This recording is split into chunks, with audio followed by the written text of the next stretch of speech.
the show that everyone has been waiting for such a long time. The post Notre Dame beating Texas A&M Mike Goolsby show. It's here. Mike, how we feeling, man? It's been, 18 hours, 20 hours since the game ended? How is Mike Goolsby right now? I'll tell you, man, on this show, I'm always going to look at things through the lens of a player. I can't help it. I'll be 42 in a couple weeks. Snap right back to being 21 years old real quick, dude. So I tend to react more. I just react more in general to a loss than I do a win, where it's like, you come into these games, you play the game to win. So I'm just like, yep, we did it. Mission accomplished. You went on the road, and you knocked it out of the park. It was a tough game, but you just proud of the group. You can see, and we'll get into some of these aspects of how the program, how the team, how Coach Freeman's shifted and morphed a little bit. But it's just good for Coach Freeman, good for Riley Leonard, good for all those kids involved. Biggest takeaway, brother. Yeah. This is year 4. You and I have been staring at each other. 5. Oh my God. Yeah, it's our 5th season. I thought it was 4. Someone tweeted us. It was like, yeah, it's our 5th season, dude. Time is flying. But so this is 5 years now. 5th season, 4th year, something like that. Whatever. Yeah. Go ahead. We do these shows, and then after these big games, you're just like pleading. Why can somebody step up and make a play? And in this game, real quick, it was like not 1, not 2, not 3, not 4, not 5, not 6. A dozen kids stepped up and took their shot. Okay. Let's talk about some of those individual things, because off the top of my head, I'm thinking both running backs and their touchdowns. I'm thinking both interceptions. Thinking Bo Collins on that 20-yard reception. Riley Leonard on a handful of occasions.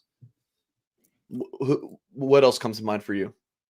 Jordan Botello, I thought, played a whale of a game and played with a little bit of shit to him.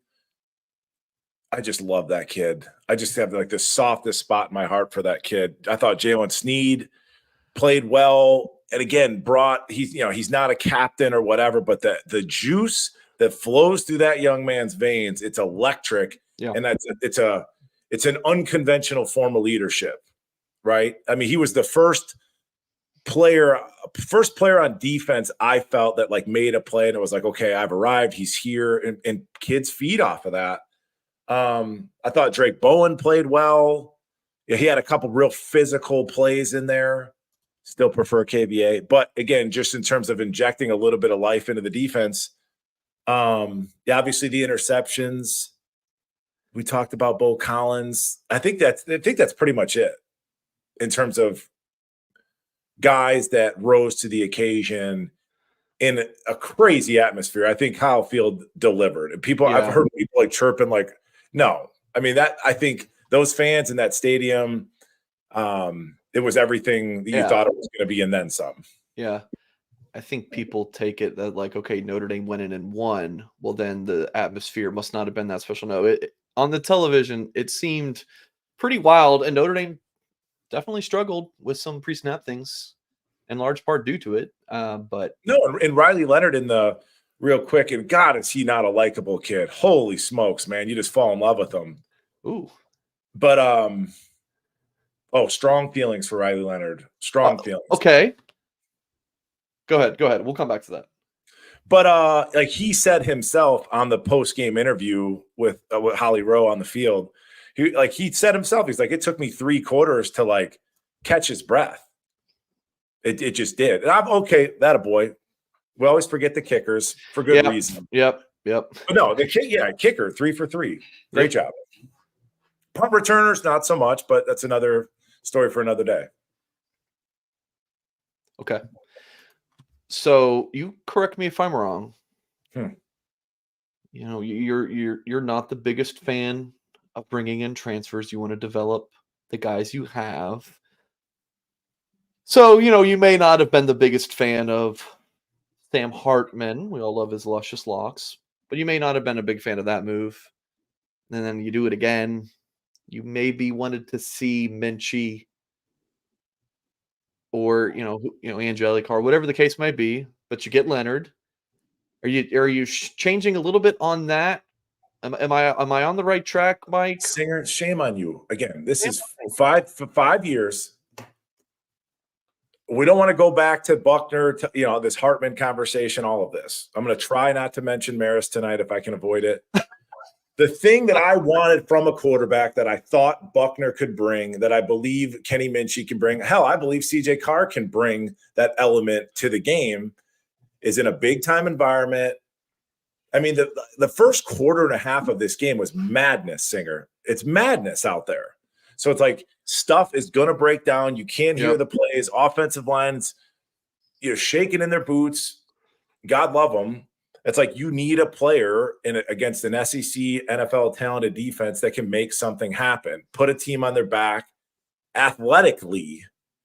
And you saw Riley Leonard do that. So that's all I've ever asked for from the quarterback position. And I just believe that Sam Hartman, and sure, you could talk about the offensive coordinator, you could talk about the wide receivers last year, all of those things. I just never felt like he had it. It's no fault of his own. Yeah.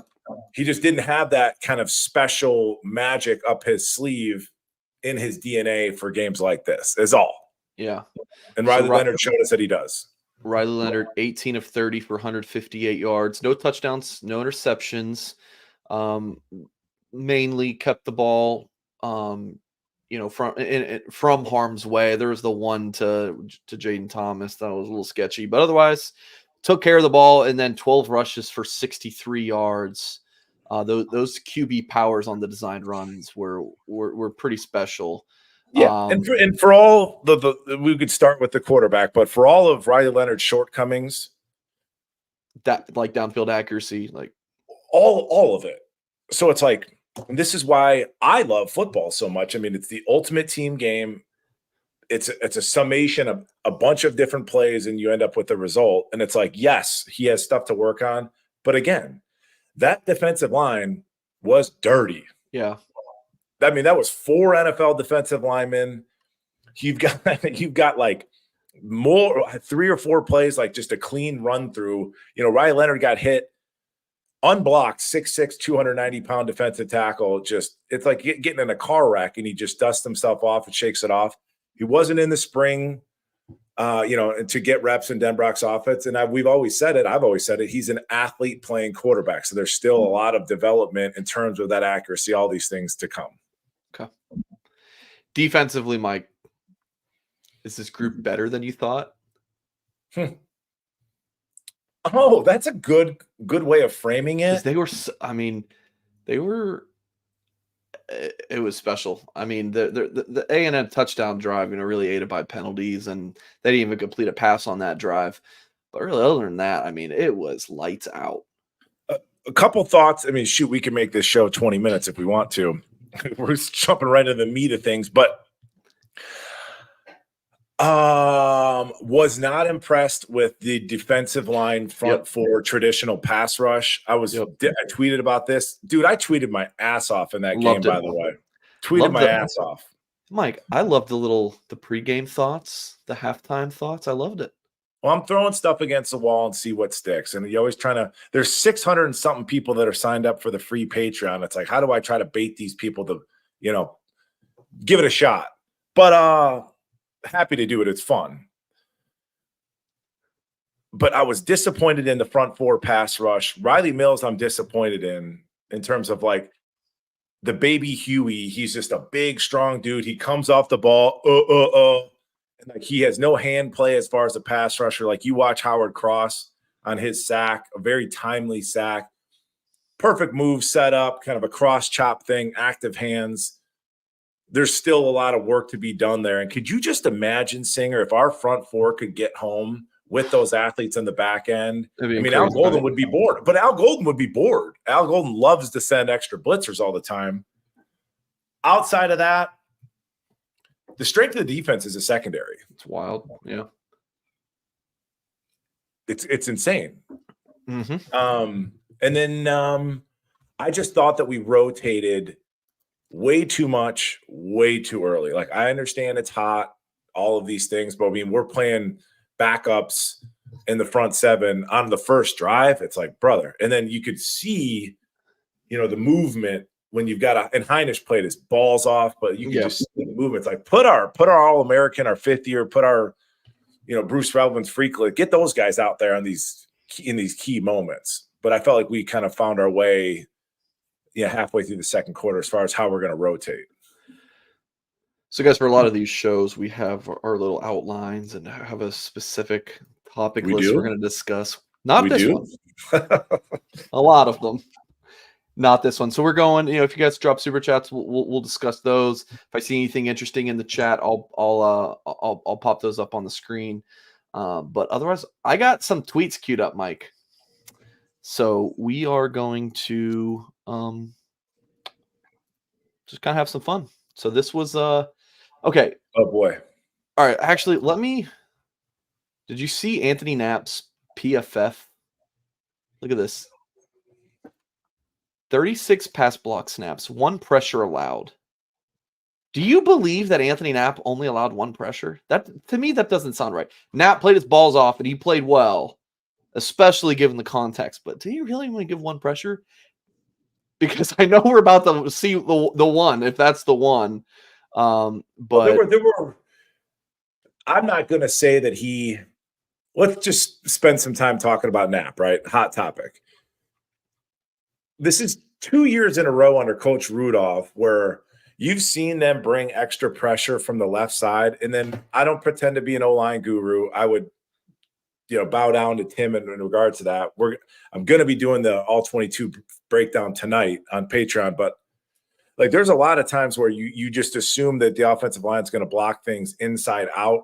Let the free rusher go outside. It takes a little bit longer for that edge rusher to get home versus like a couple guys in. 2 years in a row, I've seen left guards just block an error. So we're going to double with the nose, and we're going to let these 2 guys come free. Anthony Knapp didn't play well, and we could take a context into it, and that he's a true freshman going up against a top 15 pick for sure. But he did not play well. Now that being said, in his defense, I'm looking at that defensive end number 11, and he can beat you upfield, Mike, with just pure speed. He can beat you down the middle with a bull rush. And then he's got this real nifty inside spin move. So Anthony Knapp had his hands full. I mean, and add to the fact that the kid's the same size. I mean, Anthony Knapp had maybe 10 pounds on him. So, I mean, he had his hands full. But he didn't play well. Okay. Save for his play and the penalties, that score would have been a lot different. All right, so here's your tweet. Woof. Take a look at Knapp and Ford up top. To the boundary. Not good. Not good. Woof. My favorite part is Devin Ford does get a block off here. It's just on Knapp. Yeah, it's bad. But Leonard did not get sacked the entire night, and he does what he does. He feels it, and he gets away.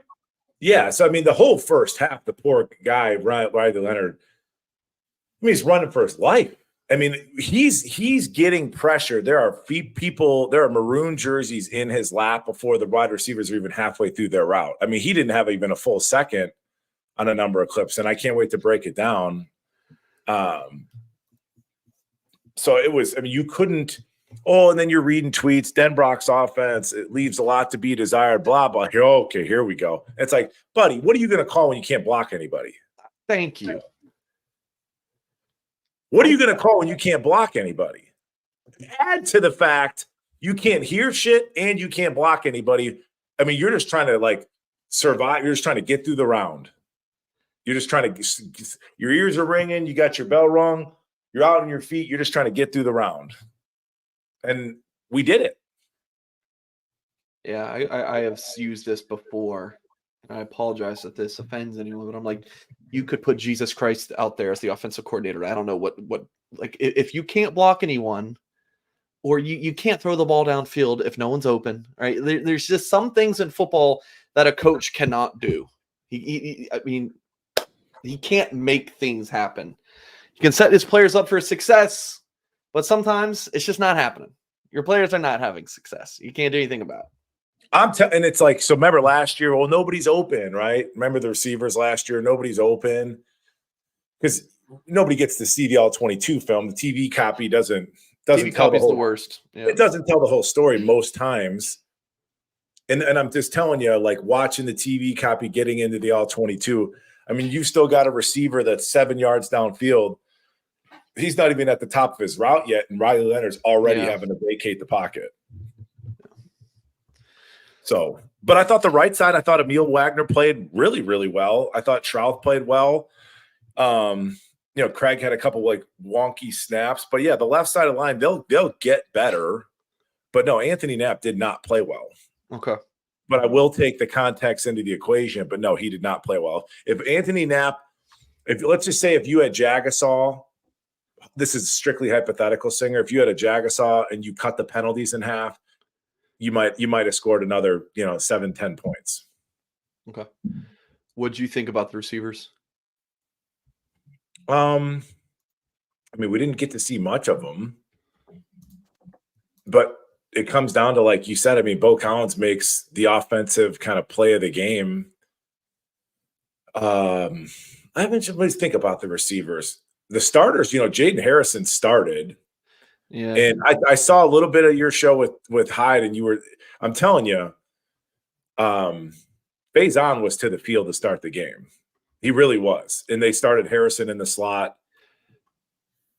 But the Bo Collins catch is all that really needs to be discussed. And then one other thing. Okay. But going back to you and I, the fifth year doing this, back to the narrative of like, God, can somebody just step up and make a play? And that son of a buck did it. And he shoves that kid in the back at the end. And I was Fuck your shit, Bo. I loved it. Yeah. Oh. All right, Mike. You want to watch the shove? Can we break down the shove? Because when I tweet out "talk your shit, Bo," I've been saying he's the number one wide receiver. I'm like, so now if you want to make the argument, well, that's not saying much. That's fine. That's a different discussion. The point still stands. The point still stands. Point still stands. So let's break this down, Mike. And he knew Singer. He knew he was getting this ball, by the way. They were coming to him. This is beautiful. All right. It's amazing. Mike, if I shoved you from behind, what would you do? You would turn around, right? Yeah. Look at this guy. Look at number 26 for A&M. Shove. He keeps going. Bitch, I love it. Because there was nothing. It was nothing. It was a love tap. Everyone's like, he shouldn't have done that. That could have been an unsport. It was a love tap. Look at this tweet, this Connor guy. How did Bo Collins get away with this? I want to see. Did he get extension in the elbows? Is he locking out the elbows? It's more than a love tap. But I want to say this: the cornerback. Oh God, I'm having a hard time not. I got to pick my words here. I don't want to get us thrown off YouTube. But the quarterback knew he got dunked on. And then it's like, why didn't the refs? It deserved a flag. No, there's no doubt about it. It deserved a flag. All the calls there. The refs were not on our side this game. But I think that going back to the environment and that the refs are human beings too, and all of this, there was too much going on that I don't even think they thought to throw the flag. But I loved everything about that. Yeah. There wasn't a whole lot to see. That would have been a very easy push to miss because it was just a little boop. Guy didn't even turn around. It was nothing to him. Well, the guy felt it. The guy didn't turn around because he just got dunked on. And that guy might have been talking mess to Bo all game, right? Maybe he had it coming. Oh, he definitely had it coming. So, Yeah, I could talk about the snap prior to that. It was a wild game. Okay, you said the with the wide receiver there was Bo and then one other thing. What was that? Oh, the slot fades that were running. So there was the miss in the end zone. Tweeted about that where Eli Raridan just kind of sits down right over the middle of the ball. It's fine. You don't even need to show it. You could, but he misses a wide open Bo. But I think, based off the matchup, pre-snap look, he knows he's going to run. He's going to throw this slot fade to Jeremiah Love. So if you watch the top of the screen,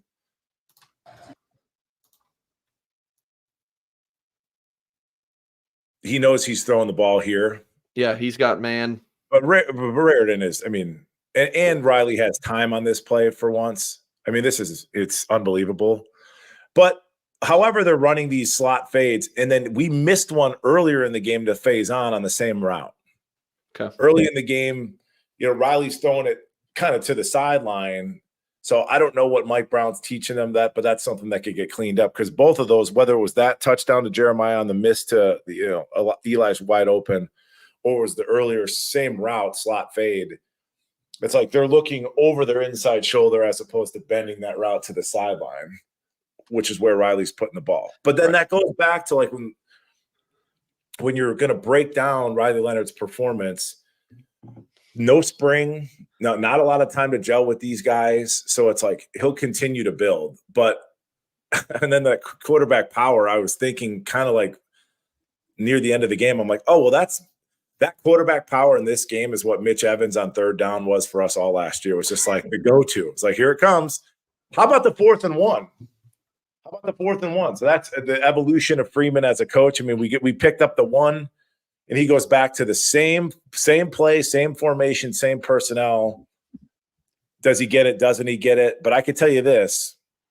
Again, we'll get into the all-22 film elsewhere, but like that second 4th and 1 Singer, we didn't block a soul. I'm telling you, dude, we didn't block. The one that got not to the 49, like the bullshit call one? The bullshit spot. The bullshit spot. We didn't block anybody. And Riley Leonard, from what best I could tell, I tweeted first down B, to me, he picked up the first down and we didn't block anybody. So, you talk about Riley Leonard like as a competitor. We don't really block anybody. Eli Raridan, piss poor block, right? So Riley Leonard, here he is taking on 3 defenders on his own and picks it up to me. The refs were bad.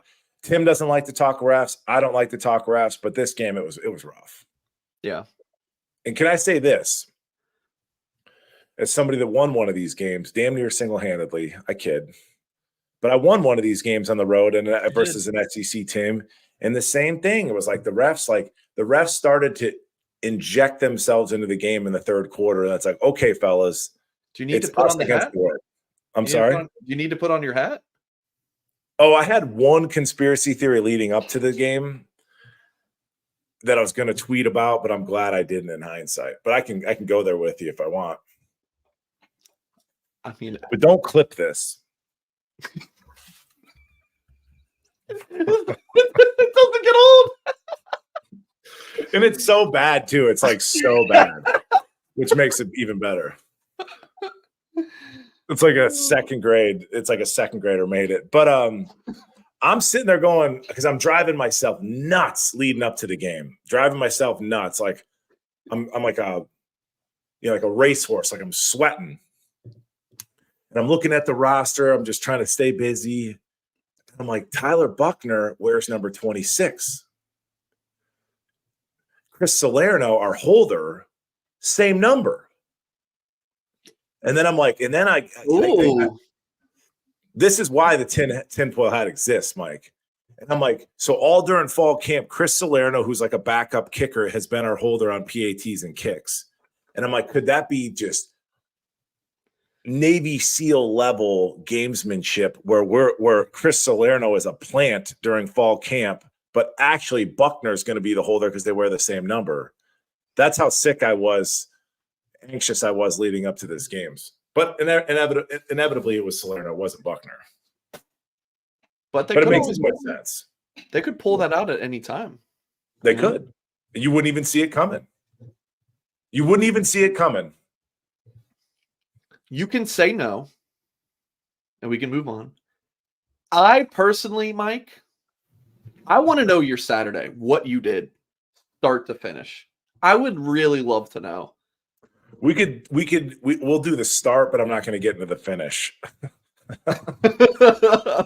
Okay. But no, I was just got up and what time?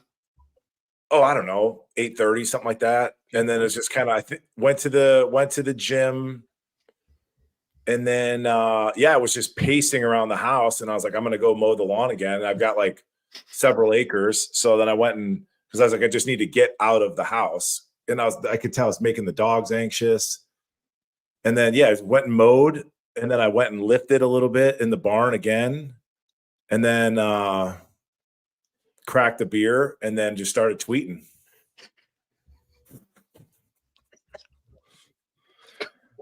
But this is all a new experience to me. It's like a real new experience, because I was like, I tend to be very objective, dare I say, like almost on the negative side of things. And for a couple weeks now, I've been like positive we were going to win.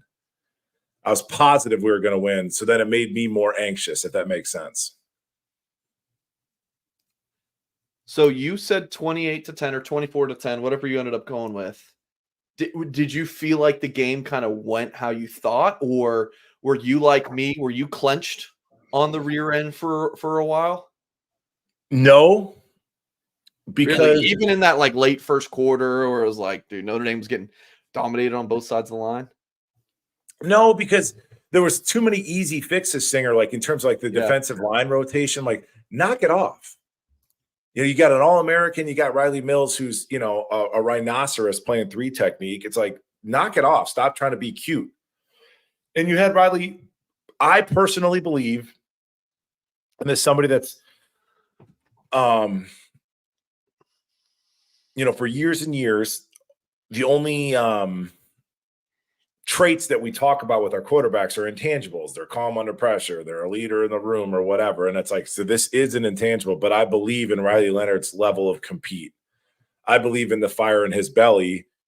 And I was just like, he's not going to let us lose this game. And then you could just kind of see him put the team on his back, because it had happened. And then like I sent out like I hate to keep talking about tweeting, but like pre-game, I filmed it like 20 something times, because it's weird to film yourself on video. Call me old school, but I'm like, this is what I kind of expect on the offensive side of the ball.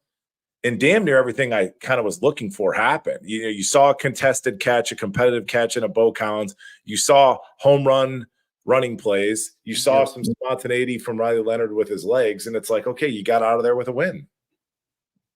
We didn't see a whole lot in the short passing game. Like we tried. Green screen, yeah.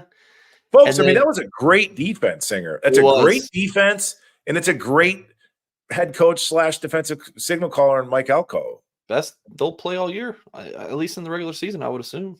In that environment, I'm just telling you, I think that environment, the first quarter, it was madness. It was madness. Okay, you're talking about it being madness. I think Neyland is 107 too. It might be. It's definitely. I know it's in the hundreds.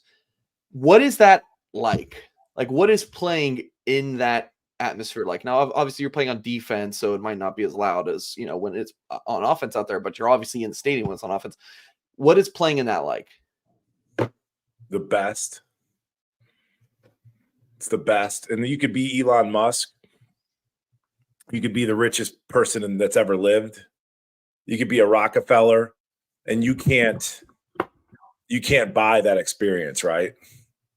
So, but it's raucous, and the way that you manage it is exactly how Coach Freeman did it in the tunnel. Oh, hell yeah. That's the only dude, I'm just telling you, and I've been talking about it on Patreon, for when John keeps getting me to we've peeled this onion so many times. What's the leadership like? What's the messaging like?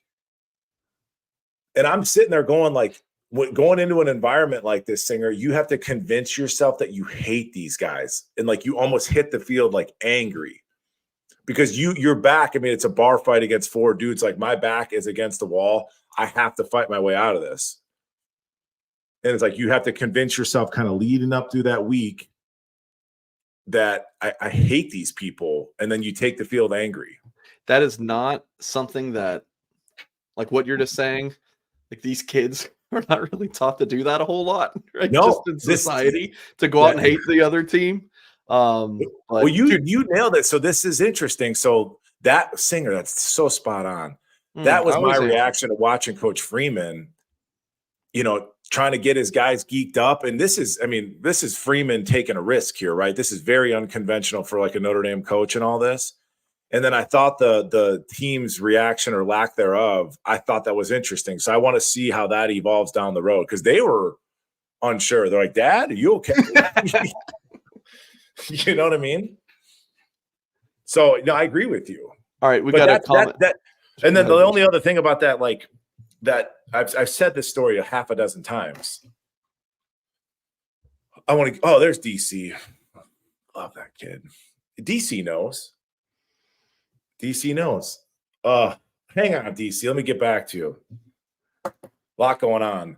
I was told at that Tennessee game by Kevin Burnett when I was in camp with the Cowboys, he was a second-round pick, 2-time captain for Tennessee. He told me that he was told by his center that the game, the crowd was so loud, the ball was moving on the ground. That's insane. So pull up DC's question. Basically what you're just talking about, and he even said, never mind, you just answered this, but shed light on how important it is to have what Marcus is bringing the entrance for this generation of players. And that's not like Freeman's MO to this point, right? Well, like he's more stoic. Well, but that's what Notre Dame traditionally is. It's a lot of stoicism. And then Freeman, okay, he just got here. He's never been a head coach before, so he kind of falls in line with that. Does that make sense? He falls into that. And he's like, so now it's like, well, I've been here a couple of years. We haven't really won any of these big road time games. So he starts swimming upstream. And you love it. I mean, he's letting his nuts hang. And that's what you have to do in these big games. Big cojones, Okay, let me go back to Bo Collins real quick. But I could tell you about that game. God, I sound like such a has-been when you watch these back. But like that Tennessee game, 107,000 people, the ball's shaking on the ground. It's so loud. And it's like, and then you could feel where the refs were starting to turn on you. And it's like, okay, we're all we got. So you look in your huddle, it's like, the game's in our hands. Like you can't leave any doubt. You can't. It's awesome. And we cried. He and I cried in the locker room afterwards. Like literally just cried. It's awesome. Beautiful. Has been, huh? I feel like that's not the first time I've heard someone call you that. Shout out that weirdo from Michigan. Yeah. Oh, I wasn't talking about that. No. Anyway, but no. I don't know if I answered anybody's question. You did. I want to go back to Bo real quick. This is just my curiosity. Are you like, is Bo more stuck up for you now? Or is it like, okay, you made a play. I want to see more. Stuck up for you, Bo? I like him. I've always thought like I said, I fully expect him to be a 4th or 5th round pick. Okay. Like a Miles Boykin-ish type. Big body, bouncy. You could tell he's got bounce. Yeah. I love the energy and kind of the moxie and the confidence that he's bringing to the offense. I love the fact that Singer is going to be here for more than a year. Is that accurate? Isn't he a 2-year transfer? It's just a 1 year. He's played in 10 games in 3 straight seasons. Fair enough. Yeah, I wish. Real skinny ankles, by the way. I want to just notate that. But I love it. Everybody wants, when people think about a number 1 receiver, I just think generically people think about like a deep threat, Calvin Johnson, Andre Johnson, like one of these types. I don't know if he's ever going to take the top off of defense, but if he's willing to go up in the air on a scramble drill and pluck a ball out of the air and beat a corner for a ball, yeah, I'll join the fan club. Absolutely. All right, we got super chats from John, Isaac, and Pilney35. Before that, Chris Mitchell.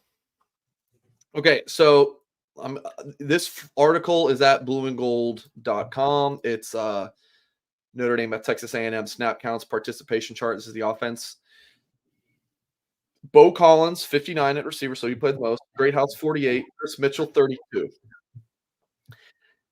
Jaden Thomas 23, Faison 20, Jaden Harrison 9. That Harrison 9, that's what I had been talking about for a while. It's like he's going to be more of, he's not going to play a lot of snaps, but they're going to do some gadget things with him and whatnot. And he's going to play special teams.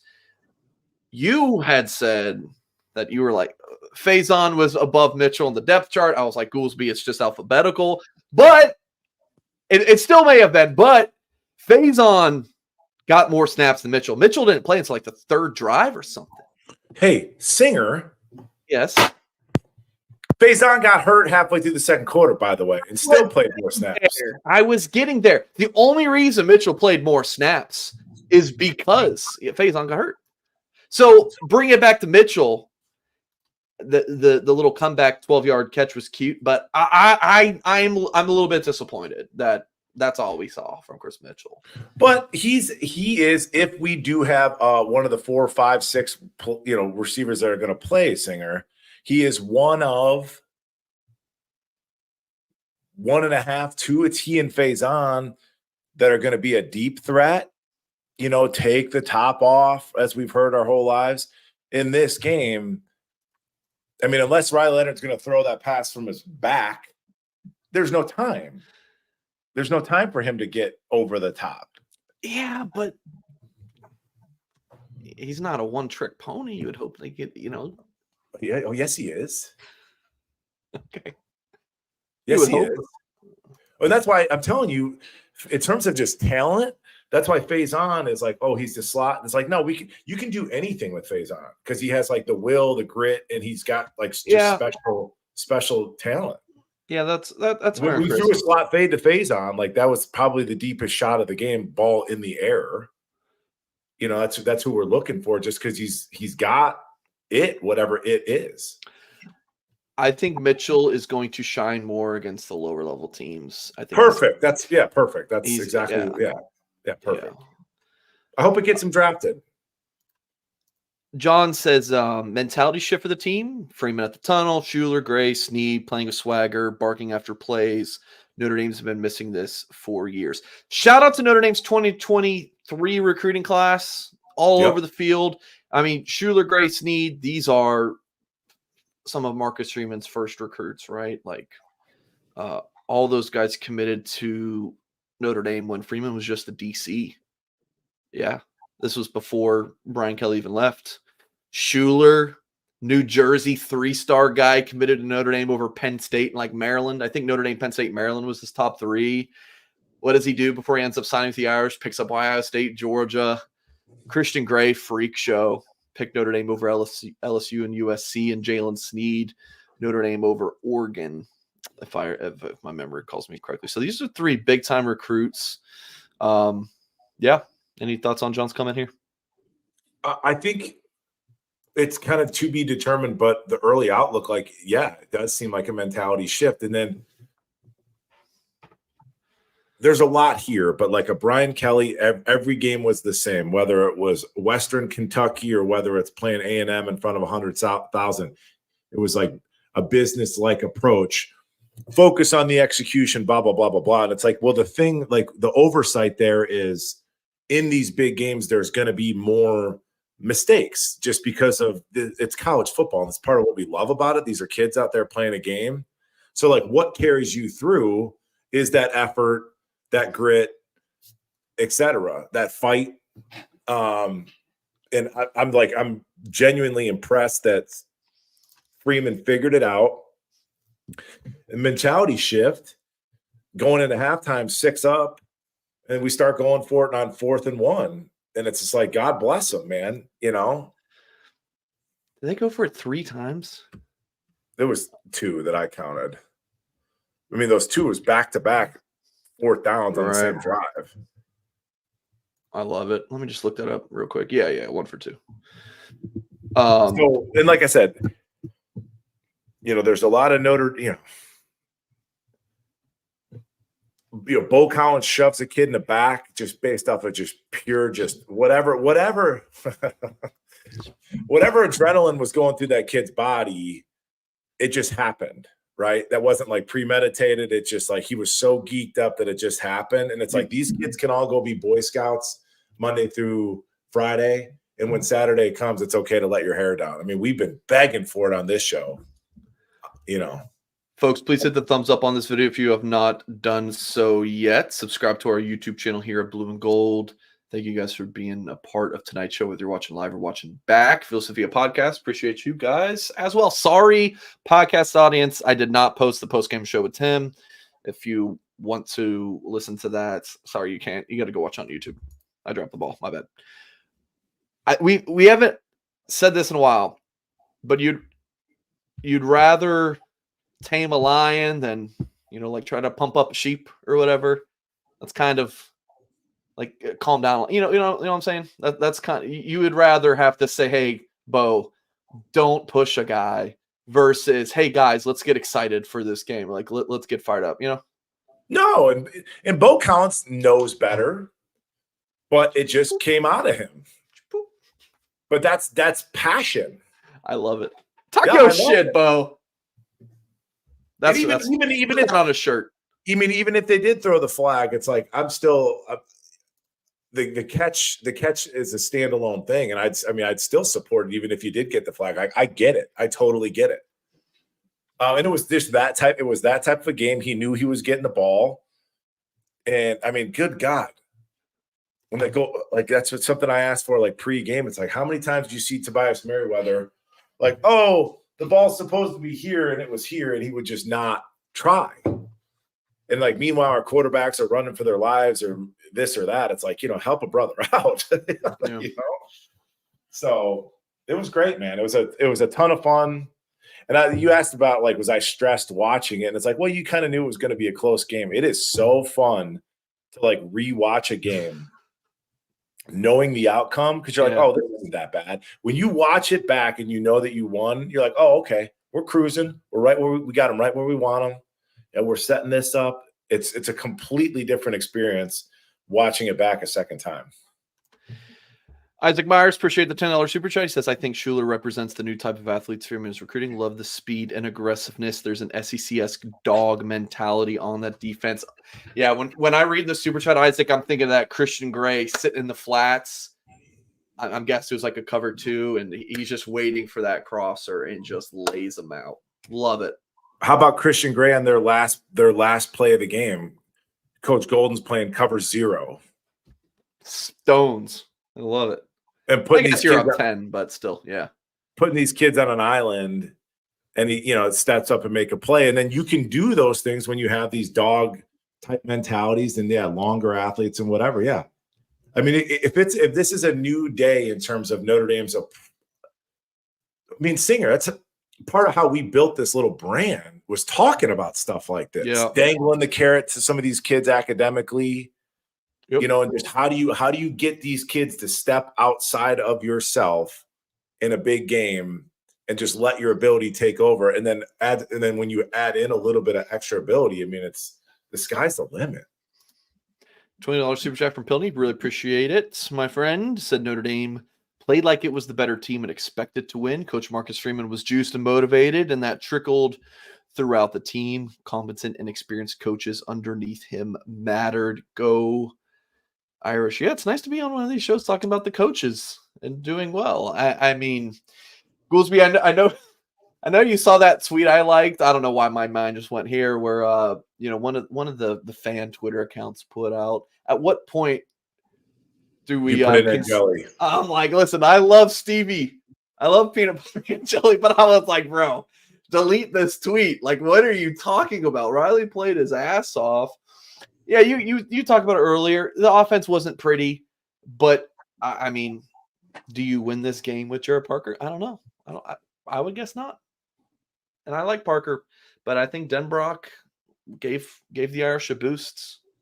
I think he did some things schematically, and you and Tim would be able to speak to that more if you were to agree. But yeah, coaches solid. Golden's great, obviously. Freeman, gives the emotional leadership boost, and I still don't love, and I think it's okay to say this, like, love the pregame juice from Freeman in the tunnel. I still don't love his sideline demeanor. His sideline demeanor generically speaking, it doesn't match that tunnel energy we saw. You know, he kind of has that like pouty face half the game. It just doesn't reflect.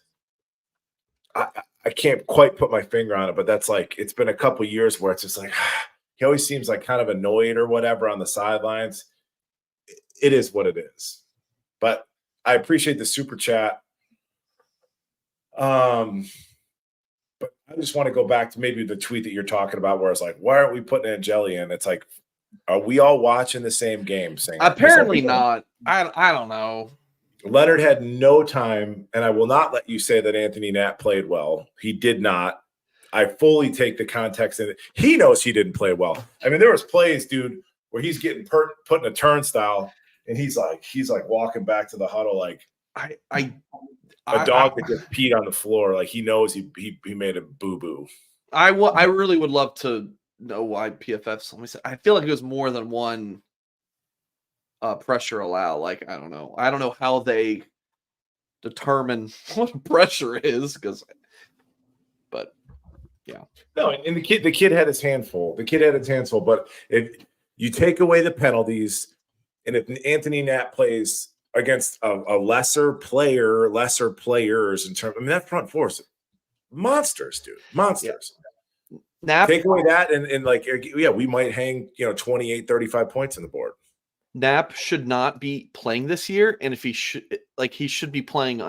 He's a guard, right? Like he's probably a guard at the next level. Next year you get a healthy Jagasaw back. I know you like Jagasaw at guard. That's a different session for a different day. Mm-hmm. Knapp's probably a guard, so he played his ass off. I agree on that. Yeah, I mean, there's not much. It takes a special kind of person to be like hypercritical of the team's performance coming out of a win like this when we haven't had one in so long. And it's like, again, you got to take the context always matters. And I'm just telling you, that was a really, really, really, really good defense, really, really talented defense, fantastic signal caller in a just chaos environment. And it's just like, again, you lasted another round. Riley got his bearings in the third quarter, did enough with his legs. Like people are gonna rake him over the coal singer for missing that dump off to Devin Ford that would have been a score for sure. To your point, how is he not sacked? How is he not sacked? How the hell did he? How many quarterbacks have Sam Hartman getting out of that sack? Hell no. Miraculously, like even having the chance to throw that ball. No. So the way people view things is so it's interesting. It's not how I view things. Thank you, Mike. Every once in a while, and he dodges that tackle, and then he's under pressure from another guy. It's like, damn, Ford could have chipped the first guy or something. They just ran right by each other, if I remember correctly. But yeah, I don't know what else to talk about. Real quick, defensively, I want to give Jaden Osbury a shout out. Okay, he played probably a lot more than I expected, I would say. I like him. I like his feel for the game. We kind of talked about it. He's small, but he moves with a certain level of certitude. Great feel for the game. Loved his high school film. I wasn't impressed by Jack Kaiser, and I was like, dude, I watched that NBC Peacock documentary, and it's just another kid you fall in love with, right? Got emotional watching both shows. But I'm like, boy, I'm going to have a hard time critiquing Jack Kaiser after kind of watching that second episode. But he kind of gets, he's like in a wave pool. He just kind of gets washed around in there, a little light in the ass. I'd love to see more KVA. I'd love to see more Osbury. And I think Snead's going to be a really important part of this football team. Kaiser 57 snaps, Snead 31, Bowen 30, KVA 21, Jaden Osbury 17. How about Bryce Young got a couple snaps? I didn't notice that. I didn't either. I'm just seeing I did see Leonard Moore coming to the game. Leonard Moore, beautiful. Yeah. beautiful looking athlete. Holy smokes, dude. He's a true freshman. He looks out there. He's 6'2", dude, playing corner. He rolled out there. I was like, God, he needs a new number. Number 15 playing corner for Notre Dame is like a kiss of death. But he looks the part. Yes, Jay Prue says special teams for Bryce. This is defensive snaps. I mean, PFF could be wrong, or they missed the number, but yeah, it is. He was running down the kickoff. I would have noticed it. I watched. But, the guy's he's 7'3". I would have noticed him. Yeah, but the PFF stats, they do not do special teams, so this is for defense only. How many snaps do you think Heinisch got? Oh shit, he played his butt off. I love him. I just don't love him getting doubled. Not much a kid like that can do. Heinisch 25. I would have said into the 30s. 25 snaps. That's a good bit. I'm going to say this another thing because I'm going to be like Riley Mills. You got paid to come back to school. Conditioning's always been a thing with him. He was hands on hips after that first drive. Work on your pass rush moves, bud. He got nothing. He comes off the ball, and then just gives you his hands and then tries to shove you. It's like, work something. Work something. Long arm, work some sort of something. You're too big and you're too, like, work something. I'm telling you. You want to take I don't like seeing KBA out there on the edge either. If they move that kid to Viper, I like the fact that he's a little bit multiple and you can put him on the edge to do some things, but don't be, let him play inside. Is this Jeremiah Love score? Yeah. You want to talk about this play? Jeremiah Love's the shit, dude. Just telling you. Yeah, what was his stats? 14 for 91 and a touchdown. Average 8.3 yards a carry. Another thing, going back to the rotation, I kind of like rotation focused sort of on the defense. Jeremiah Love started the game, and then he just went away. And I even tweeted, I was like, is he still on the team? And then no sooner than I tweeted that, this happens. What do you see on this play, Mike? If you can see, it's kind of far. Yeah, no, I've watched it a couple of times, and we'll break it down on Patreon, the All 22. But they started kind of hitting stuff more downhill as opposed to trying to bounce it. And that's the way you always want to play an SEC team, Mike, is like punch them in the mouth. Right. Punch them in the mouth. I mean, you're not going to outrun an SEC team to the edge, typically speaking.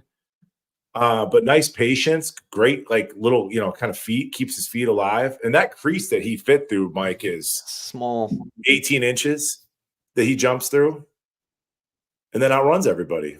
Yeah. Outruns everybody. This is why I prefer, and I love both the backs, but I prefer. You've been talking about this for a long time. What? Someone who, okay, like you always talk about with Tyree, it's tough to like get those guys in a phone booth, right? Yeah. Well, is that where you're going with it? Pure speed. And this is like the skinny ankle, bow-legged thing that Riley Leonard, bow-legged, by the way. Bo Collins, skinny ankles. Jeremiah Love, a little bit of both. When I watched JD Price's run, he freezes that safety that's kind of come down, linebacker safety on that. And that wasn't a draw. It was actually RPO. If you look back, you and Tim were talking about that. It was an RPO. Cooper Flanagan was running a route.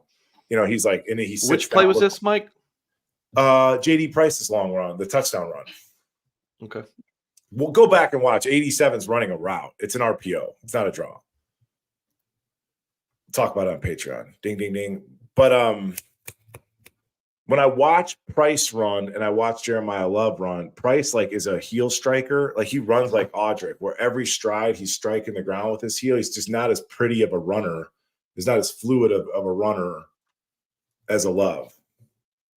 When you watch Price run, he's a little bit duck-footed. He's just not going to be. He just doesn't have that top-end juice that a Jeremiah Love does. Yeah, you're right. I'm looking at the. I'm looking. Try to be. You watching that Price? Yeah. You see Flanagan? Yeah. He runs this little. Yeah. He's running a little hook route. Mm-hmm. So that's an RPO. It's not a draw or any of that. Yeah, I knew it definitely wasn't a draw. But yeah, to your credit, I didn't look at the. I didn't. But yeah, this great move. But dude, God, dude, it was a good move. This is another Estimate thing. vibes, dude. Estimate vibes. Oh, dude, change the jersey. I heard you say that with Tim the other night. But yeah, the way they run is very similar. And what did Estimate run? 4.7 at the combine? Jeremiah Love isn't running a 4.7. But I'll tell you this, as just an ex-defensive player, and I've watched DJ Brown and Ramon Henderson miss, one-on-one tackles, open field. An open field tackle is probably one of the hardest things to do, in football. But yeah, he made him look silly on this one. So Chief Brody says, how can you tell if it's an RPO? So obviously RPO stands for run pass option. So right here, Leonard has the option to give it or throw it, but you have to make a quick throw because these linemen are going to start going downfield, and you don't want to have the penalty of linemen going downfield, which could be an issue with our RPOs. But you can tell just by how Goolsby did. It was a handoff, but what are these receivers doing? They're running routes. So I remember last night kind of critiquing Flanagan, but yeah, I didn't realize that he was running a route. I thought he was just kind of looking around, finding someone to block. I'll tell you this. I've been around the game virtually 3/4 of my life, and Jared Clark and I, who I'm going to be doing the film breakdown with on Patreon. So he actually played for Denbrock as a tight end his first go around at Notre Dame, which is a fun thing. But Jared's taught me. I mean, I'm still learning, because he's a high school coach, state championship high school coach. So yeah, it's in particular on the offensive side of the ball, there's still plenty of stuff for me to learn. So I don't have all the answers, but that was an RPO. Yeah. Hey, Cooper Flanagan, Eli Raritan. What do you think? I just said this in the preseason. Eli, man, the clock's ticking, dude. It's about time to get your act together. Did you get beat out by Cooper Flanagan? I don't know. I mean, Cooper looked serviceable. I don't think he has the athleticism that an Eli does, but I thought he looked serviceable. The play before Bo's catch, Singer. It was Bo's catch. We're working backwards. Bo's catch. Jaden Greathouse caught an 8-yard out route. The play before that, Cooper Flanagan's coming on a cross-court block, and he's supposed to block that stud DN number 11. And he closed his eyes. I remember you saying that, yeah. He turned down the hit. And I he's a young kid going up against a top 10 pick, but that's a big no-no. Flanagan just had to close it because there was something playing in my ear. Flanagan had 43 snaps, and Raritan had half of that. Evans played 10. Joe says, why'd they fib that Evans was 100%? I don't know, gamesmanship. But yeah, Mitch Evans played 10 snaps, and it was really just, passing. He looked good, though. He looked good. I mean, he looked healthy. Are you with me that it's are you healthy enough to play or are you not? Especially coming back, it's not like a dinged ankle or it's oh, I can go maybe, but I shouldn't do this. This is an ACL. It's are you healthy or are you not? If you are, play. If you're not, don't play. Am I wrong? Well, no, there's nuance to everything, right, Mike? So maybe there's a technicality. Technically speaking, doctors look at they do their thing and they say, yep, we stamp him. You are healthy. Did he get that stamp Friday morning? Did he get that stamp at the start of camp? Did he get that stamp 3/4 of the way through camp? So although technically speaking, you are healthy, you are cleared to go, but maybe he doesn't have his mojo back, right? He hasn't had enough. So I can tell you, when I broke my clavicle twice, and then I had to come back and play inside linebacker, taking on old school football, fullbacks and all that stuff. Sure. Dude, Mike, cleared, totally medically cleared, but huge mental block to trust, an impact on your shoulder. And I remember I always sound like a whiner. I'm talking about crying on this, crying about that. But I was freaking out in practice. And then Jim Russ, our trainer at the time, he could see because I was dropped to my knees on these ISOs. Because my brain didn't, the injury and all that. So he took me down to the field and just let me hit some bags just to get used to okay, why didn't my coaches think to do that? But it's just like, okay, you kind of have to get your mojo back as an athlete. So we'll never know when he got that stamp of approval. It's none of our business, quite frankly. But I think that he's probably still in the process of, he's medically clear, but he's got to get his mojo back, conditioning, all those things. All right, wrapping up tonight's show. A couple super chats from Pilney. Appreciate all the super chats tonight. Says Pound the Rock and let Jesus take the wheel. Leonard is an escape artist and run threat and has the poise to win in big moments. Go Irish. I love him. And I can tell you right now, he's going to have some wonky plays or some bust or some terrible throws and this and that. He didn't turn the ball over, continue to work on the accuracy, but folks, he had 0.17 seconds to throw the ball. He spent a month in Denbrock's offense, like live fire. We're only going up from here. And Pilney says, Lyman love run blocking, and late in the game, it proved to be the difference. What about that? What about all that game day criticism about Notre Dame's O-line? Yeah, National Talking Heads, I'm not trying to defend them, but it's hard to know a ton about every single team. So what they know about Notre Dame. Is it though? I mean, what's Herb Street being paid? What's Fowler being paid? They've got all these minions. I mean, if Herb Street's got people to warm his feet under a desk, he's got people to give him scouting reports left, right, and center. I'll tell you this, and I don't like to talk about the refs, and we try to stay away from talking about the broadcast. I could not care less. I watched that broadcast back twice. It ain't good, dude. I mean, if that's like the A team that ESPN's putting out there, it ain't good. Like, they don't necessarily know what they're talking about. Yeah, I just could not care less about announcers. I care so little. Okay, can I ask you this, Mike?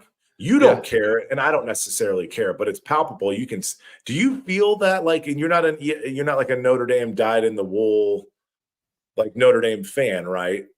You wouldn't grow up with it, but do you feel that, like, ESPN disdain for Notre Dame, or are we all making that up in our brains?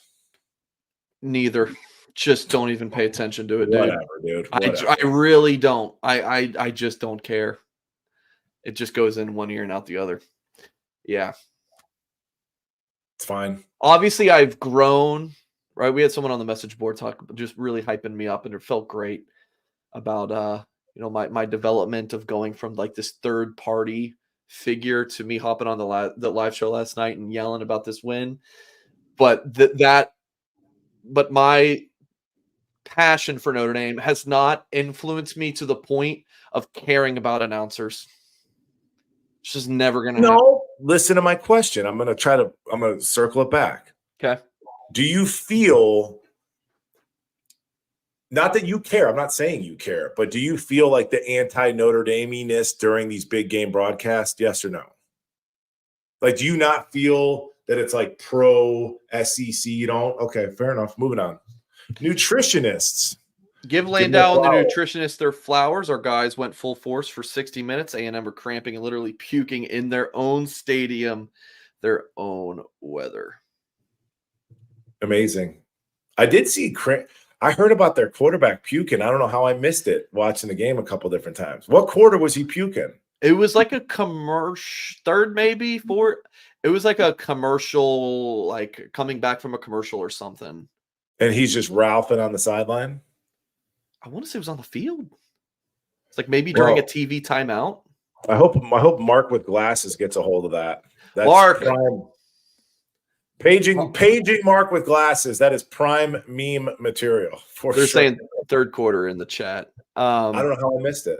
Just one Indy Gal. Appreciate the super chat. Michael says, thank you both for your efforts. Go Irish. Michael, appreciate you for tuning in and for the super chat. And Han, it's good to see you. It's been a minute. Over under on Goolsby ripping his shit open and jumping on the chair by the end of the show. We're going to take the under. Yeah, what? Ripping his shirt open and jumping on the chair. Okay.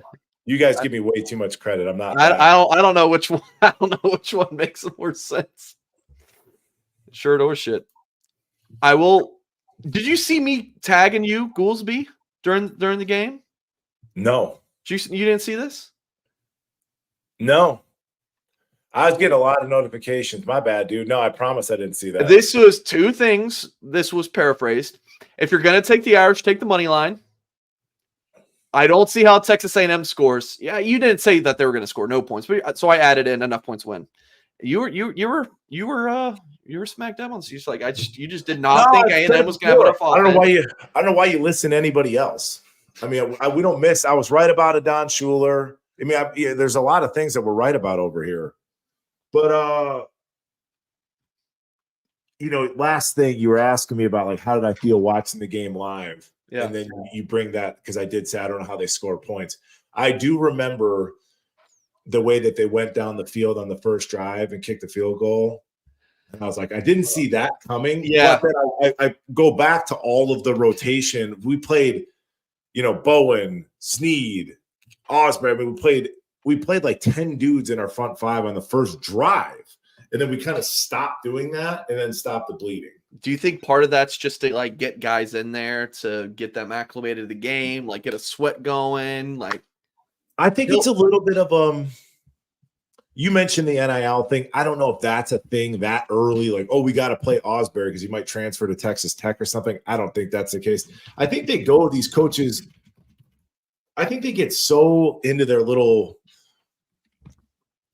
thought silo, right? Like, we got to rotate because of the heat. It's like, okay, well, maybe we took that rotation thing a little bit too far and you didn't take the context of the situation. Like, they're moving the ball. I'm going to leave my stud linebackers in there. I'm going to leave my stud 3-tech in there. Yeah, I think a good concept, but maybe that won us the game in the fourth quarter, Mike. But I just thought that first drive, like, when reels meet and reel, like, let your dogs go play. Thank God that it was just a field goal. Yeah. Pilney, this is the last super chat. It says the ESPN disdain is palpable, but has been going on for a long time. Passionate fan since the 73 Sugar Bowl. It's real. It's in the 73 game against SC at home. Network love fest puff pieces for SC's Anthony Davis was sickening. Well, neither one of us were alive, brother. But no, I agree. I mean, pay attention to it, Singer. Don't pay attention. I'll try. All right. Don't pay attention to the broadcast. But yeah, Fowler is not good at his job. He's not like, oh, they're booing because there was a point in the game where they were booing because they thought it was a pass interference. It's like, no, they were booing because they thought that they roughed the punter. Like, he's so off base. You recall that? And then they come back from a commercial. It's like, well, the fans, it's like, dude, I'm not even there. And I could tell that that's what's going on. Like, they're not, sometimes like Fowler he says stuff just to say stuff, just to fill air. And he's not good at his job. He's not. Yeah. I'm glad we won, man. Yeah. I bought a new piece for my my camera plug-in. This is what it looks like. It just goes right into my computer. And so I bought a new one. I bought it in the second quarter of last night's game, and it got to my house at 7 a.m. It was crazy. So my camera is not flickering and screwing up like it was. So it's just beautiful. No, yeah, you had an issue with that. I did. So I just wanted to mention that. I don't think I'm looking through my notes. I don't have anything else to talk about. Yeah. To me, room for improvement. D-line pass rush. Yep. Very disappointing. Riley Mills conditioning. Work on some pass rush moves. There's Instagram accounts that'll teach you how to rush a passer. Linebacker rotation. I like Drake Bowen's like physicality, but there's a lot of catching at the linebacker position we didn't fill. I saw Osborne fill a couple times, like actually insert versus kind of getting rolled up on, getting off a block. I said it in the preseason grades.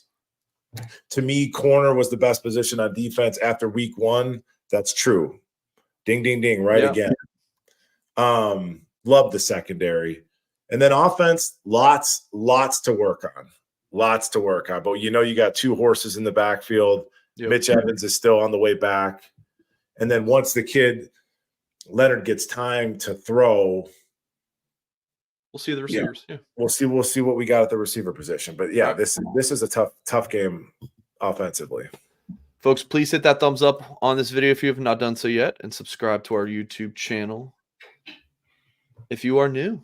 Appreciate everyone watching. What a weekend. We'll be back. What's our program? We got Marcus Freeman post press conference reaction stuff tomorrow with Darren and Tyler.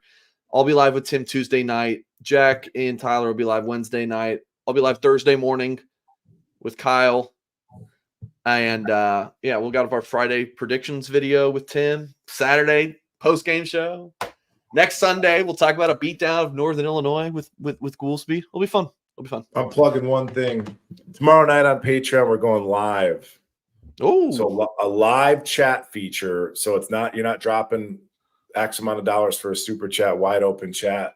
We're gonna film the film breakdown tonight so we can really dive into it. So give it a look, man. It's link fun. in bio. Link in Goolsby's Twitter bio. Check it out. Go find it. Thanks, Mikey. All right. Great show. Appreciate everyone for watching. And as always, we'll catch you next time.